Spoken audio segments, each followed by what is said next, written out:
l'organisation d'entreprise apprenante, c'est aussi mettre en place des nouvelles pratiques managériales finalement qui dépassent le périmètre un peu restreint de juste la formation.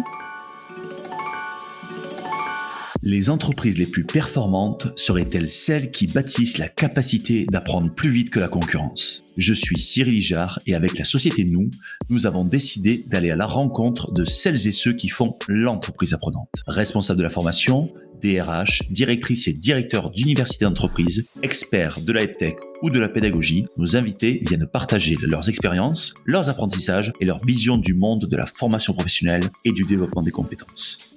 Au fait, c'est qui nous ? Nous, c'est un collectif dont la mission est de faire des richesses humaines le moteur de performance des organisations. Et c'est grâce à nous que le podcast L'entreprise apprenante existe.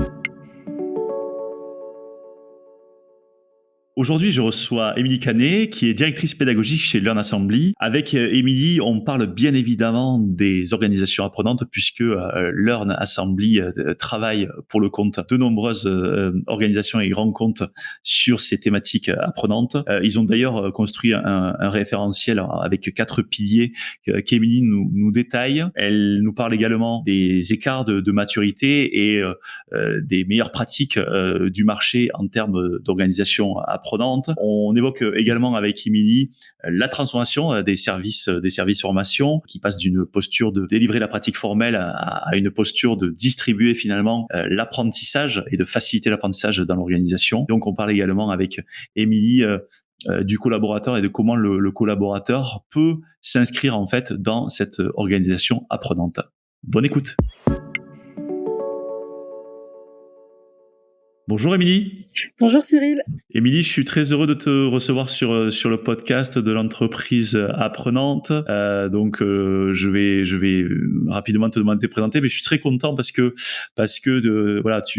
tu travailles chez Learn Assembly, c'est une société, un collectif que je suis depuis pas mal de temps. Vous produisez beaucoup de contenu, vous êtes assez actif, vous avez aussi des événements que vous produisez auxquels j'ai participé. Je pense notamment à New World, New Skills l'année dernière. Donc voilà, je suis très friand notamment de vos contenus. Donc j'invite les auditeurs à aller voir ce qui se passe sur le site de Learn Assembly et à aller s'abonner à la newsletter, je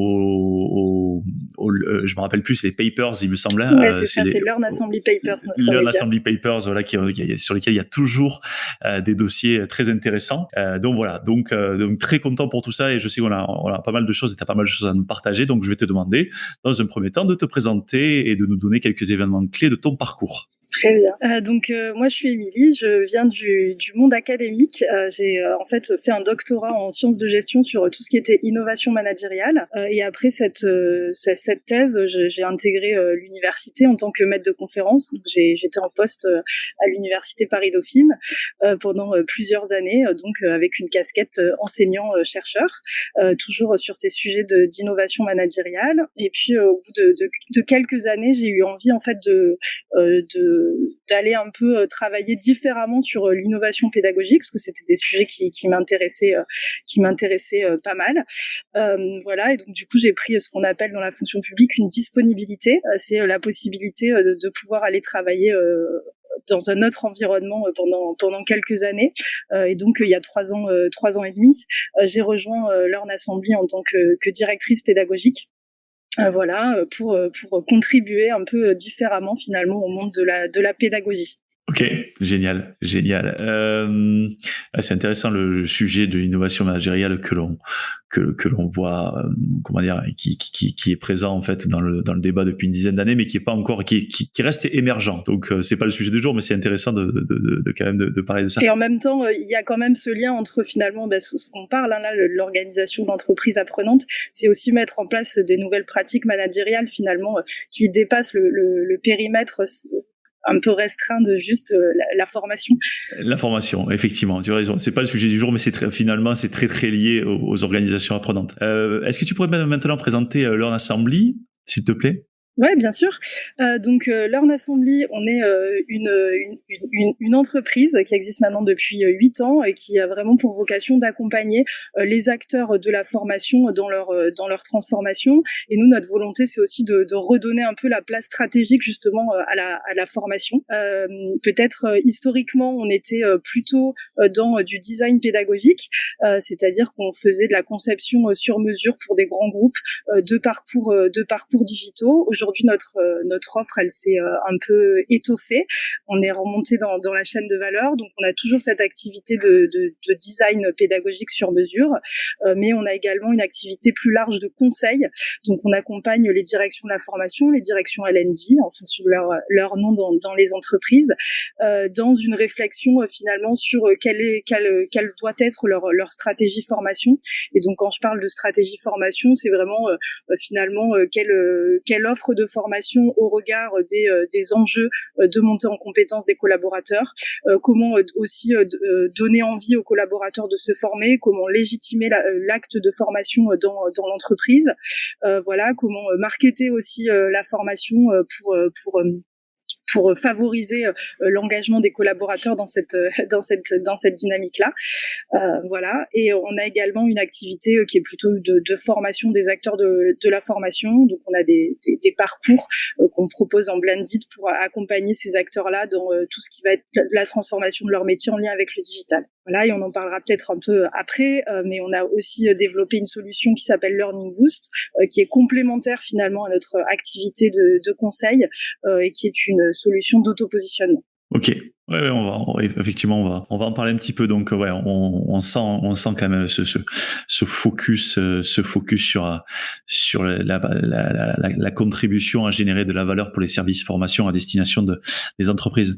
Donc, effectivement, chez Learn Assembly, vous travaillez depuis un moment sur le sujet des organisations apprenantes. Voilà, j'ai notamment parlé d'un événement, mais il y a pas que qui c'est New World New Skills, mais il y a pas que l'événement, il y a toutes les missions que vous faites pour l'ensemble de vos clients. Et vous avez d'ailleurs construit un référentiel sur ce sujet. Voilà, ce que je te propose, c'est que tu puisses nous le présenter, présenter en fait la vision que vous avez des organisations apprenantes. Alors, je pense qu'il prend racine un peu dans la littérature. Je pense qu'on a tous la même. Mais voilà, mais votre vision des organisations apprenantes et ce référentiel que vous avez construit sur cette vision. Ouais. Alors effectivement, nous quand on parle d'organisation apprenante, on aime bien en parler au travers de quatre dimensions qui nous semblent assez importantes, qui sont issues de la littérature. Hein. Évidemment, on a rien inventé. Après, c'est juste c'est une manière d'organiser, de présenter les choses. Donc pour nous, travailler sur l'organisation apprenante, c'est travailler sur 4 axes qui sont importants pour vraiment donner du sens finalement et concrétiser dans des pratiques cette notion d'organisation apprenante. Donc le premier, c'est déjà ce qu'on va appeler la vision de l'apprentissage, c'est-à-dire donner un peu le pourquoi on se forme. Aujourd'hui, il y a quand même un peu une pression sur les collaborateurs. On attend d'eux qu'ils soient autonomes, qu'ils doivent se former à tout prix. Mais il faut pas oublier que pour ça, il y a vraiment un besoin de leur donner du sens. C'est-à-dire, pourquoi est-ce que je me formerai? Pourquoi est-ce que cette compétence que je dois développer, elle est importante par rapport à la stratégie d'entreprise, par rapport à l'évolution de mon métier dans un contexte particulier. On sait qu'aujourd'hui, les compétences sont de plus en plus rapidement obsolètes. Et donc, il y a vraiment ce sujet de redonner du sens et du pourquoi on doit se former. Donc ça, c'est déjà un premier point qui nous semble un peu incontournable pour engager toute l'entreprise dans cette dynamique-là. Ensuite, il y a deux éléments qui sont plutôt sur les pratiques en elles-mêmes d'apprentissage. Donc, la deuxième dimension pour nous de l'organisation apprenante, c'est quels sont les processus et les outils qu'on met à disposition finalement pour apprendre dans l'entreprise. Donc là, on va être plutôt sur la partie formation formelle. Donc quel est le catalogue à disposition d'un collaborateur, quelles sont les modalités de formation disponibles pour lui. Il y a aussi toute la dimension temps. Est-ce qu'on laisse le temps au collaborateur de se former? Est-ce que dans son quotidien, il a du temps qui est banalisé pour pouvoir apprendre? Donc voilà, donc ça c'est plutôt tout ce qui va relever de l'organisation un peu formelle de l'apprentissage. La troisième dimension de notre référentiel, ça va être plutôt ce qu'on va appeler les opportunités d'apprentissage. Donc, c'est comment est-ce qu'on crée dans l'entreprise, dans l'organisation, des occasions pour les collaborateurs d'apprendre. Donc là, on est plutôt justement sur la partie informelle de l'apprentissage, dans le 20-10 du 70-20-10, qui va être comment est-ce que moi, en tant que manager, par exemple, on assume collectivement dans notre équipe qu'on se lance dans un projet sur lequel on n'a pas nécessairement toutes les compétences, mais on y va quand même, en se disant qu'on va aussi apprendre en faisant, qu'on va faire des temps de retour d'expérience ou de réflexion, de prise de recul pour faire de cette expérimentation, de cette expérience, un vrai temps d'apprentissage. Comment est-ce que on met en place des choses plutôt d'apprentissage entre pairs, d'apprentissage social, donc du mentorat, du tutorat, quelles sont aussi les occasions pour les collaborateurs de se retrouver en posture de formateur occasionnel. Donc toutes ces mécaniques plutôt d'apprentissage informel qu'on peut mettre en place et qui font qu'on passe justement de la formation à l'apprentissage, du training au learning dans finalement si on traduit en anglais, derrière learning, c'est plus large que chez nous la simple formation. Donc voilà pour la troisième dimension de ce référentiel. Et puis la quatrième, c'est finalement la culture qu'il va y avoir dans l'entreprise, la culture de l'apprentissage. Si on se met dans des situations où on apprend en faisant, ça veut dire qu'il faut qu'il y ait une culture qui accepte le droit à l'erreur, qui donne le droit à l'expérimentation, qui assume qu'on mette des gens dans des situations où ils vont apprendre en faisant et où on n'a pas tout de suite toutes les compétences. Donc c'est une culture, un état d'esprit, une posture aussi des managers qui va favoriser le fait qu'on ne décrète pas qu'on apprend en travaillant, mais qu'on le fait réellement. Donc voilà, donc ça c'est nos 4 dimensions: la vision de l'apprentissage, processus et outils d'apprentissage, les opportunités d'apprentissage et enfin la culture de l'apprentissage. Et peut-être pour finir et pour compléter, pour nous, ces 4 dimensions, elles doivent s'appliquer à 3 niveaux. Au niveau du collaborateur, qui effectivement qui peut être responsable et qui doit être responsable de ces montées en compétences, mais on peut pas tout faire porter sur les épaules du collaborateur. Le manager va avoir une place hyper importante puisque c'est au manager de mettre en place les processus et les outils, de créer ces opportunités, de contribuer à cette culture. Ça, c'est un deuxième niveau. Et puis, il y a aussi le niveau de l'entreprise dans sa globalité. Et du coup, la direction de la formation, la direction du L&D, elle a un rôle à jouer indéniable, finalement, dans la mise en place de cette organisation apprenante, parce qu'elle aussi va pouvoir jouer sur ces 4 dimensions. C'est finalement à la direction L&D de donner les outils pour que les collaborateurs puissent avoir cette vision. L'offre de formation, dans la manière de la présenter, ça contribue finalement à développer aussi cette vision de l'apprentissage. Ouais, ok. Non, mais c'est très clair. Écoute, c'est très très très très intéressant et il y a, on reviendra tout à l'heure sur la partie sur comment dire l'implication des services formation, des services L&D, enfin surtout l'implication, mais aussi la transformation, parce que puisque si je regarde ça de ma fenêtre, effectivement, les services formation étaient très impliqués sur, on va dire, la deuxième la deuxième brique de votre référentiel sur la partie processus et outils, et par rapport à ce que vous mettez dans le référentiel, effectivement il faut qu'elle soit impliquée sur les 4. On a notamment le pilier numéro 3, les opportunités d'apprentissage, ou la partie informelle sur lesquelles il y a de vrais enjeux de pouvoir passer, enfin en tout cas apporter de l'informel au formel. Ça me paraît intéressant. Et comme tu as dit, il y a 3 dimensions. C'est vrai que sur la partie vision et culture, c'est quand même des mouvements qui sont longs. Toi qui en plus viens du milieu académique sur l'innovation managériale, est-ce que tu peux un peu me dire comment ça se construit, comment ça se développe, parce que effectivement vous accompagnez sûrement des boîtes qui ont une culture de la formation, qui n'ont peut-être pas cette culture du learning, comme tu as dit, de l'apprentissage.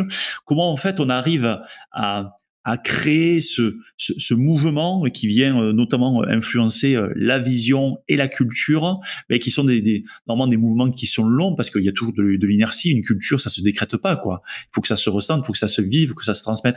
Voilà, comment ça, au-delà de détecter avec le référentiel, derrière, comment ça s'accompagne? Alors, peut-être vision et culture, c'est deux sujets qui se traitent un peu différemment.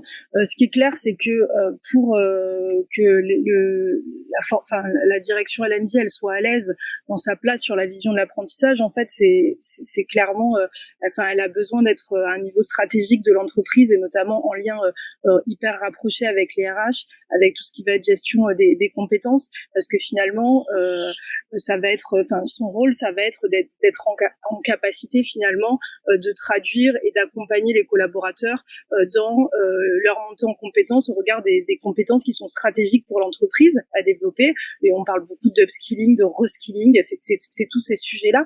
Et finalement, c'est ici que avant tout, il faut que la formation soit traitée à sa juste valeur dans l'entreprise pour qu'elle puisse jouer ce rôle. Voilà, et qu'elle puisse aussi se faire entendre dans les instances au bon niveau, en fait, pour être capable ensuite de décliner et d'apporter ce sens aux collaborateurs. Donc, je pense que déjà, il y a un enjeu un peu de gouvernance de où se situe la formation dans l'entreprise pour jouer sur cet élément-là. Et ensuite, du coup, c'est aussi il y a aussi quand même l'enjeu des outils derrière ce travail sur la vision. Nous, on le voit, il y a pas mal d'acteurs aujourd'hui qui travaillent un peu sur des surcouches sur leur LMS, parce que le LMS aujourd'hui, c'est pas toujours un outil qui est très fluide en termes d'expérience apprenant sur où est-ce que je trouve la formation et surtout quel sens elle a par rapport à mon développement plus global, et donc qui vont venir travailler sur des surcouches qui permettent de donner beaucoup plus de sens, c'est-à-dire voilà, moi aujourd'hui je sais que dans 3 ans mon métier va évoluer, voilà pourquoi je fais ces formations-là, et c'est présenté de cette manière-là finalement dans l'interface pour le collaborateur. C'est plus le catalogue ressemble à un annuaire, je tape 3 mots et j'essaye de me débrouiller là-dedans. Ça, c'est des choses, la partie outils a quand même un impact non négligeable pour arriver à travailler sur cette vision. Donc, je pense que ça, c'est un premier élément de réponse. Est-ce que tu veux dire, excuse-moi, Émilie, avant de passer à la culture, mais c'est que globalement, bon, on est toujours à la fois l'outil, c'est l'aide, et on est toujours limité par la capacité d'outil. Ce que tu veux dire, c'est que bon, les entreprises, les organisations, elles sont équipées d'un LMS et qu'elles doivent venir mettre des surcouches, des add-ons, on va dire, sur ce LMS pour pouvoir progresser, pour pouvoir finalement opérationnaliser des éléments notamment de vision, mais de changement de paradigme sur la formation. Et que vis-à-vis de ça, en fait, ma question, c'est je pense qu'il n'y a pas non plus pléthore d'outils encore qui sont sur le marché, qui viennent nourrir cette nouvelle vision. Ouais, non, alors souvent c'est des développements sur mesure, quoi. Enfin, ouais, complètement. Ouais, ok, que je comprenne bien. Oui, C'est-à-dire qu'en fait, complètement.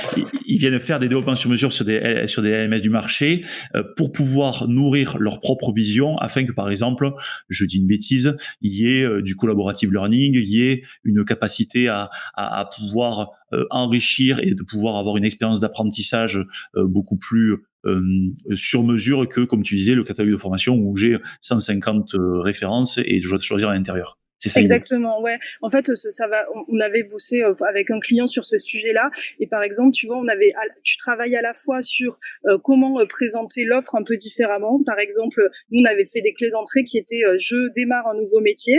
Et là, j'ai, en fonction de mon métier, où je veux préparer une mobilité dans 3 ans. Enfin, souvent dans les grandes boîtes, on a cette chance de pouvoir changer de métier tous les 3 ans, et donc ces préparations de mobilité, donc des clés d'entrée qui sont un peu différentes, et en même temps la possibilité de mixer dans cette plateforme-là les éléments du LMS qui sont de la formation plus formelle et des éléments qui sont de l'apprentissage au quotidien. Donc cette entreprise-là, elle avait une web TV avec des interviews. On les pousse aussi parce qu'on considère que c'est des éléments d'apprentissage sur un thème donné. Donc ça permet de mixer aussi les modalités. Ok, très bien. Ok, très clair. Donc je comprends bien effectivement le côté sur mesure. Oui, et donc je t'ai coupé, donc je te remets 2 minutes arrière sur la partie culture qui dépasse le service formation, quoi, clairement. Ouais, complètement. Donc là, la culture, là non plus, hein, il n'y a pas de magie. Si le top management n'est pas convaincu, il ne se passera rien. Et donc ensuite, la clé, une fois qu'on a ce sponsoring au plus haut niveau, c'est comment on embarque le management. Et donc là, le vrai sujet, c'est comment est-ce qu'on convainc les managers de l'importance et de l'utilité d'apprendre, et comment est-ce qu'aussi on les aide à s'outiller. Parce que comme on peut pas décréter que le collaborateur va être autonome dans son apprentissage, on va pas décréter que le manager devient du jour au lendemain manager coach ou autre terme qui va dans cette logique-là.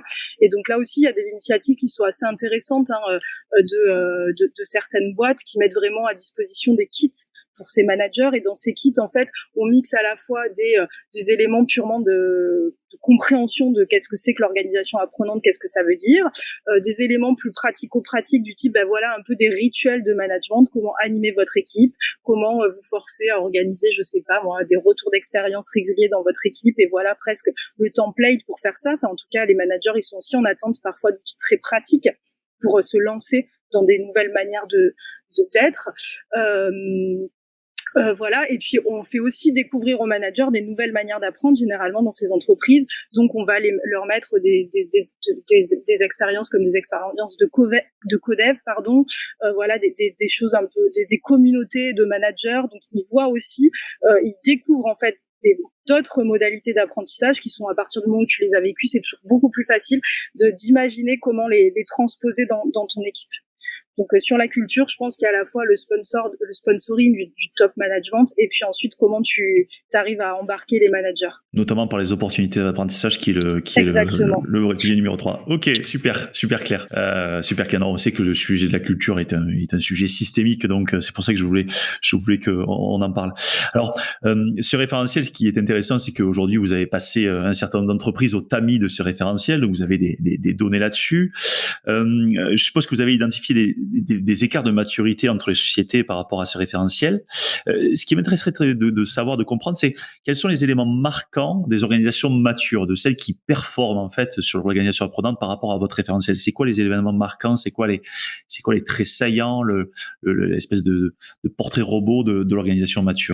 Ouais, alors peut-être déjà, je vais pas revenir du coup dessus, mais ce que je disais sur la vision de l'apprentissage, c'est la capacité à avoir dépassé le côté catalogue et avoir une capacité à présenter l'offre de formation de manière beaucoup plus orientée aux collaborateurs, et qui comprennent le pourquoi ils se forment, comment ils se forment, et dans quel intérêt, et le lien vraiment entre la stratégie d'entreprise, les compétences à développer pour rester un vrai acteur du marché, du coup l'impact que ça a sur moi, ma formation, pour éviter un peu le syndrome, pour donner des exemples, mais des formations à la data ou des formations aux méthodes agiles, par exemple, qui sont parfois balancées à coup de centaines d'heures dans les organisations, et qui sont complètement déconnectés en fait du quotidien et du pourquoi on irait vers de la data, parce que je sais même pas pourquoi, ce que ça va changer moi dans mon quotidien en fait.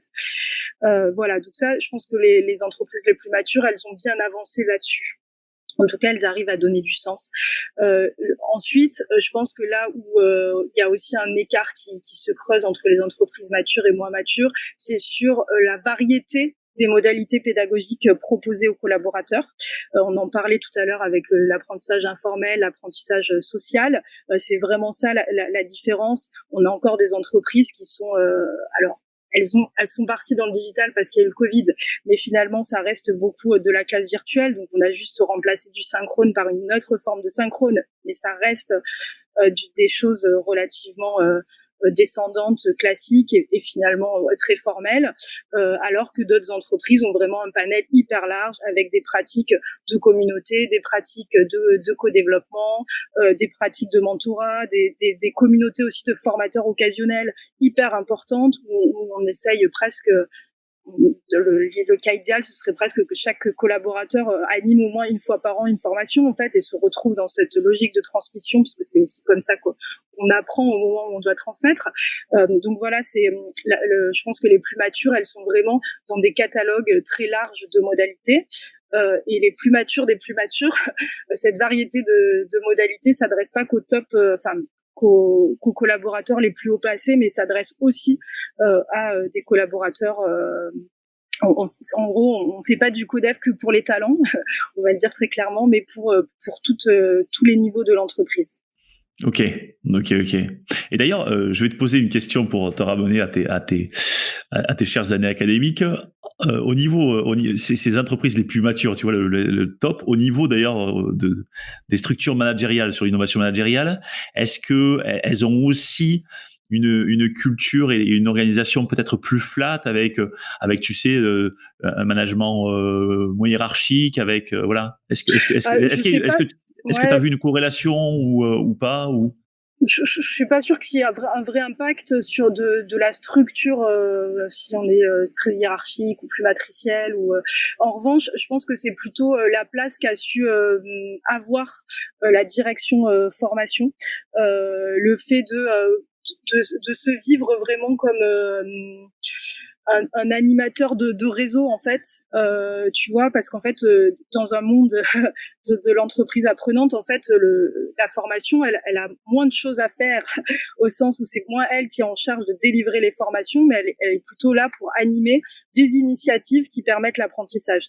Et donc, je pense que la différence, elle est plutôt aussi comment se vit cette direction formation et comment elle a été capable de faire comprendre l'importance de l'apprentissage et ensuite d'animer le réseau des acteurs qui contribuent à l'apprentissage. Ouais, effectivement. Alors, tu vois, tu anticipes ma prochaine question. J'en avais une autre, mais je la poserai après. C'est que non, mais c'est très bien. C'est très très bien parce que ça fait vraiment le lien. Effectivement, cette bascule, vers l'organisation apprenante, elle demande des évolutions donc au niveau des services formation et tu viens d'en parler des évolutions. Les directions formation, elles passent finalement de la posture délivrer la pratique formelle, hein, donc le pilier numéro 2, à service, on va dire, de facilitation des apprentissages pour les métiers.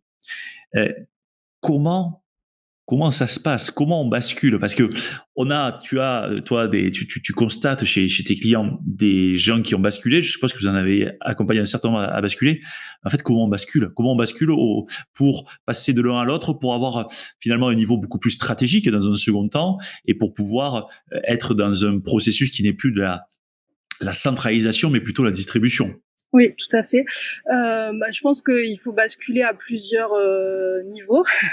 Ce qu'on a vu, c'est que les entreprises qui font ça, enfin voilà, qui ont bien avancé sur ces sujets, elles ont fait beaucoup de promotion de leurs services à tous les étages, quoi. Au niveau de la direction, comme du management, comme des collaborateurs, et ça se traduit de manière très concrète, pour donner des éléments concrets, par l'organisation de tout ce qui va être événement un peu learning day, learning week, enfin ces semaines de la culture apprenante où on favorise aussi des temps d'apprentissage un peu hors temps pour les collaborateurs, et c'est une manière aussi de se faire connaître par les collaborateurs et de montrer qu'il y a d'autres choses qui sont possibles. Donc je pense que souvent, enfin même quasiment systématiquement, les services ont vraiment fait beaucoup de travail de leur image et de comment elles étaient perçues, de ce qu'elles pouvaient offrir, en fait. Donc je pense que ça, il y a un vrai travail là-dessus. Ensuite,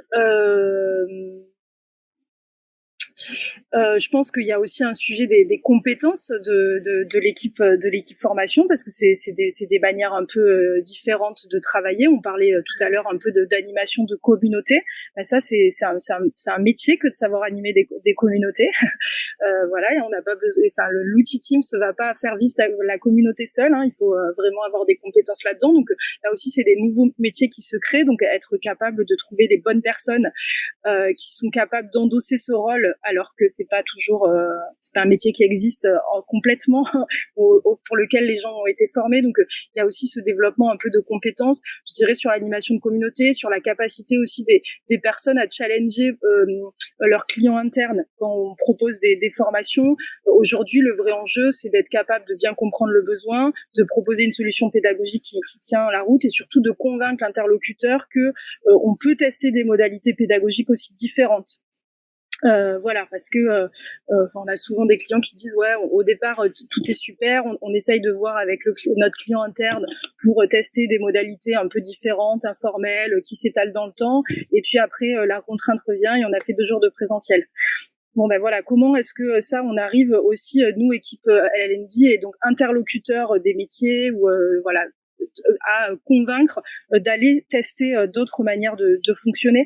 Donc je pense qu'il y a aussi une question sur les compétences, mais sur la posture aussi, et la capacité à convaincre les interlocuteurs pour aller tester d'autres choses. Voilà, pour donner quelques exemples, des éléments. En fait, ce que j'entends dans ce que tu dis, c'est d'une part la capacité que les services ont à aller se connecter beaucoup plus au métier pour comprendre les besoins et pour leur apporter des solutions qui ne sont pas que les solutions, on va dire, traditionnelles, hein, on va dire, ouais, pour reparler du catalogue, du fameux catalogue. Ça, c'est effectivement le point. Et donc aussi qu'elles puissent montrer tout l'éventail des solutions qu'elles peuvent apporter. Et ce que je trouve intéressant dans ce que tu as dit, c'est que finalement, il y a un certain nombre de services formation qui avaient en magasin, entre guillemets, un éventail de solutions pédagogiques, mais qui ne les promotionnaient pas. Donc, comme elles n'étaient pas connues de leurs propres clients internes, en fait, c'était inefficient. Ma question, c'est pour parler avec aussi un certain nombre de services L&D dans les entreprises, c'est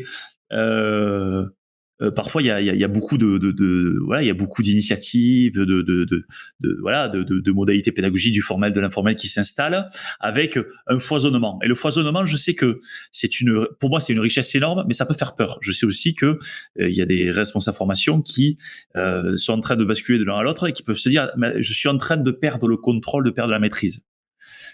Parce que finalement, dans les équipes en elles-mêmes, ils sont en train de se faire, je dis une bêtise, leur séance de codev, leur séance d'AFEST. Ok, je fais quoi? Oui, alors ça c'est clair que c'est ce qu'on disait, hein, passer d'une vision où on maîtrise à une vision où on est plus animateur de réseau. Donc je pense que ça déjà il faut être conscient que en fait on aura réussi quand on sera à cette place-là et quand on aura perdu le contrôle en fait.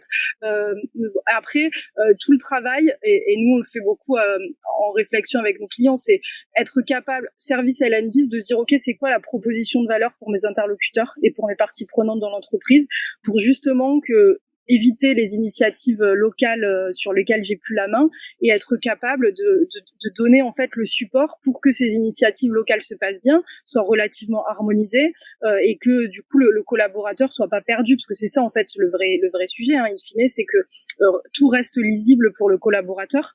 Donc c'est je pense être vraiment capable de donner les outils, de montrer quelle est sa valeur service L&D pour que les personnes ne soient pas tentées de faire de l'initiative locale sans en référer finalement au L&D, parce que le L&D a des choses à leur apporter en termes de méthodo, en termes d'aide, voilà. Ok, donc au terme de foisonnement, il faut qu'on rajoute le thème peut-être de cohérence, c'est-à-dire voilà, de rendre l'ensemble cohérent. Ok, super.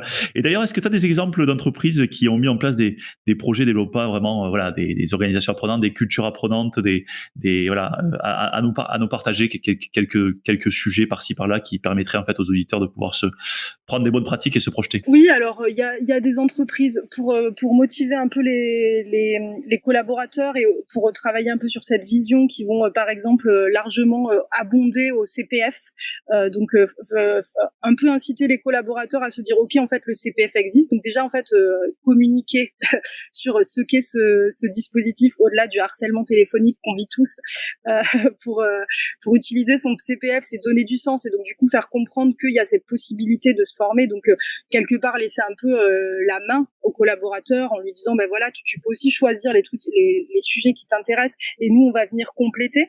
Donc ça c'est par exemple, ça c'est des choses qui sont très concrètes et qui permettent d'aller dans ce sens de la vision de l'apprentissage et de donner un peu du sens et de responsabiliser le collaborateur tout en assumant sa responsabilité, puisqu'on complète finalement le CPF en tant qu'entreprise, donc un mécanisme complémentaire. Je pense qu'après il y a vraiment toutes ces initiatives un peu, l'événementialisation de la formation au travers de ces semaines, de ces journées dédiées à l'apprentissage, qui sont souvent des bons exemples à suivre, qui peuvent exister sous des formats très différents, qui ont comme bonne propriété de faire connaître la formation, de souvent justement travailler sur ces formateurs occasionnels dans l'entreprise, c'est-à-dire que les formations, souvent, dans ces semaines de l'apprentissage, elles sont animées par des collaborateurs internes qui se retrouvent en posture de formateurs occasionnels. Donc ça aussi, c'est un moment hyper important pour les valoriser, pour animer cette communauté-là, pour donner aussi envie potentiellement à des gens de basculer dans cette posture de formateur occasionnel. Donc toutes ces initiatives, je pense, autour de l'événementialisation de la formation, au-delà du moment fun et agréable, ça a des bonnes vertus. Et après, nous, ce qu'on a pu voir aussi, c'est le travail qui était mené, j'en parlais un peu avant, vraiment sur les managers. C'est comment est-ce qu'on outille les managers dans leur nouvelle leur nouvelle, je sais pas si elle devrait être nouvelle d'ailleurs, mais en tout cas dans cette posture-là d'accompagnement, donc leur donner les éléments de langage pour leur aider à faire comprendre aux collaborateurs l'intérêt de la formation, leur donner les outils pour par exemple, je pense à certains vraiment kit managers avec tes petits rituels de management qui sont suggérés, et c'est très pratique pour le manager. Il peut facilement s'en emparer, voilà. Et ensuite, je pense que c'est aussi ne pas hésiter à monter des pilotes sur des nouvelles modalités pédagogiques avec des acteurs qu'on embarque, parce qu'il n'y a pas plus pertinent que de convaincre par l'exemple, quoi, et par le vécu. Sur d'autres modalités, d'autres manières d'apprendre. Ouais, non, mais c'est très clair, effectivement, learning by doing, et d'ailleurs le droit à l'erreur, hein, que tu as parlé dans la partie culture. Donc je pense que c'est important de pouvoir autoriser les gens à faire et à expérimenter. On a pas mal parlé, effectivement, on va dire sur les 3 dimensions dont tu as parlé tout à l'heure. On a parlé de 2 grosses dimensions là sur le service L&D, sur le collectif global, hein, sur l'organisation. Je voudrais qu'on finisse sur la partie collaborateur et qu'on revienne sur ce sujet-là. Et tu nous as parlé d'un outil tout à l'heure, un outil d'auto-positionnement du collaborateur. Voilà, est-ce que tu peux nous dire pourquoi vous avez fait ça, pourquoi vous vous êtes dit à un moment donné, il faut qu'on donne la capacité aux collaborateurs de se positionner. Alors effectivement, donc là c'est une solution qu'on développe maintenant depuis 1 an et demi, 2 ans, sur lequel maintenant on est arrivé à notre première version qui est plus que présentable, même qui est super d'autopositionnement. Donc l'idée, c'est vraiment un questionnaire d'autopositionnement qui est rempli par le collaborateur, qu'on va construire à partir d'un référentiel de compétences sur un sujet donné. Et notre idée, c'est d'avoir des questions plutôt sur des comportements observables et non pas des connaissances, et vraiment finalement le collaborateur se dise ok, ça je le fais pas, ce sur quoi j'ai encore besoin de progresser. Donc c'est un ensemble de questions qui permet de donner accès à un rapport qui est personnalisé, individualisé et surtout confidentiel. Il n'y a que le collaborateur qui reçoit son rapport et qui lui permet en fait de savoir où il en est sur différentes dimensions ou différents sujets. Cet outil d'autopositionnement, on l'utilise de plusieurs manières. On peut l'utiliser en amont de formation, donc de manière assez classique. Là, on l'a développé par exemple avec Orange sur une formation métier. Au début de la formation, les collaborateurs se positionnent.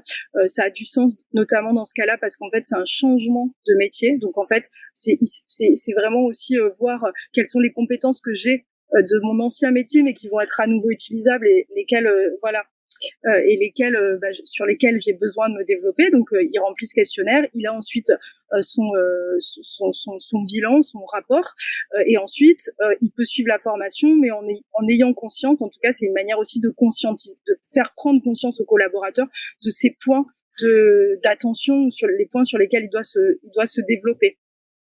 Et après, l'idée, c'est aussi post-formation, quelques mois après la formation, de pouvoir repasser ce questionnaire pour pouvoir finalement voir s'il y a aussi eu transfert en situation de travail, si finalement la formation a porté ses fruits au-delà du temps formation, et si finalement, une fois revenu dans son quotidien, le collaborateur a pu effectivement changer ses pratiques. Voilà. Et si les choses ont progressé entre le premier et le deuxième autopositionnement. Voilà, donc cet outil sert vraiment à cette prise de conscience chez le collaborateur, et ensuite dans ce rapport aussi à guider le collaborateur vers des éléments. Donc en fait, on va personnaliser les retours qu'on lui fait en fonction de s'il est à l'aise ou moins à l'aise sur une dimension. On va pouvoir lui pousser par exemple telle formation à suivre, ou dans une formation donnée tel module à regarder un peu en particulier. Donc c'est aussi un outil qui va pouvoir permettre de faire le lien entre moi, ma situation et mon niveau de compétence, et finalement l'offre de formation que l'entreprise peut me proposer. Et à quel moment finalement ça a du sens d'aller suivre ce module, parce que peut-être moi de moi-même j'aurais jamais pensé, mais là au regard de ce sur quoi je suis attendue, en tout cas dans mes compétences, je comprends mieux pourquoi j'ai intérêt à suivre cette formation, ou j'ai intérêt à aller juste regarder un webinaire ou m'inscrire à une communauté. Là aussi on peut aussi pousser à travers ce profil vers des modalités qui sont pas que des modalités formelles, évidemment. Formel. Ok, non mais c'est très clair, et ce que j'entends dans ce que tu me dis, c'est finalement cet auto-positionnement vient nourrir aussi la vision de l'apprentissage et l'engagement du collaborateur sur le sens, sur comment je m'inscris dans la durée, comment je me projette à demain, notamment dans un changement de métier. Tu l'as dit par exemple avec Orange. Donc je trouve ça très intéressant que ça. Je pense que chaque collaborateur se sent d'autant plus peut-être investi et surtout conscient de comment dire, de son potentiel en fait. Voilà, de là où il en est, et aussi de son potentiel et de ce qu'il peut aller chercher. Ok. Ouais, et très, après le consolider de tout ça. Enfin, donc ce à quoi a accès finalement la direction métier ou le L&D, c'est les résultats consolidés. Et donc ça permet aussi de voir potentiellement que les gens ont des besoins de formation peut-être pas là où on avait prévu, au contraire sont déjà matures sur certains sujets ou pas du tout. Et ça donne aussi des clés finalement sur ce sur quoi il faut potentiellement mettre l'accent aussi. Ouais, ça permet finalement de faire le croisement de les priorités stratégiques qui descendent en fait voilà, de la direction générale et des orientations presque du projet d'entreprise, les remontées des fois des métiers qui peuvent être des managers, et puis les remontées finalement des collaborateurs. Et le fait d'avoir ces trois inputs permet peut-être de remodeler en fait l'offre globale, hein, je parle. Ok, super clair, très très clair. Merci Émilie, franchement je suis super content de cet échange, parce que on avait échangé avant pour préparer, mais encore là tu as éclairé un certain nombre de mes lanternes. J'espère qu'il en sera de même pour les auditeurs, mais c'était très intéressant de voir aussi à la fois sur la partie méthodologie, mais aussi sur des exemples assez concrets, les transformations que sont en train de vivre nos entreprises et notamment les grosses entreprises. Donc je suis très content de cet échange. Merci beaucoup, merci d'avoir partagé ce temps et d'avoir partagé tous ces éléments. À bientôt. À bientôt, au revoir.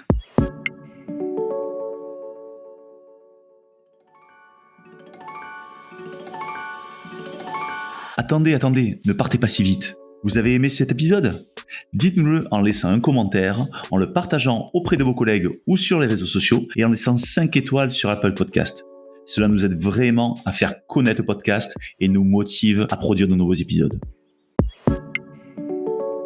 L'entreprise apprenante vous a été présentée par nous. Nous est une entreprise dont la mission est de faire des richesses humaines le moteur de performance des organisations. Retrouvez-nous sur nous.co, nous.co. À très bientôt sur l'entreprise apprenante.